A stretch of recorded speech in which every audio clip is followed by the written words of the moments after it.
Nurul Islam University, Kanyakumari.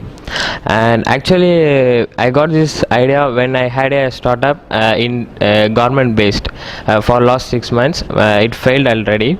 The main reason is we targeted business to business. Since we live in a village, the only source to connect with the other business is the internet.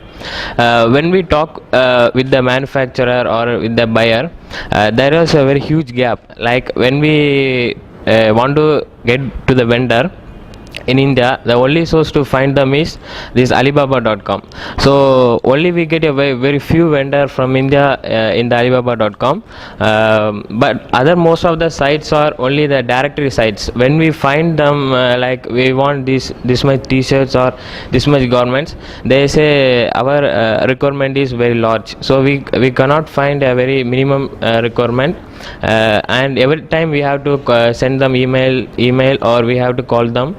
So my solution is to create a platform to bring something like 14 million SMEs are in India, to create a platform, a network where they can create a profile of their company and list their products in a way like networking, where they can list their products, and we will be offering some extra tools like escrow services in payment to prevent the scams, etc. And I am looking for some developer in the PHP and MySQL. Since it's a great our assets will be a database, so I am looking some guy in database also and a design. That's it.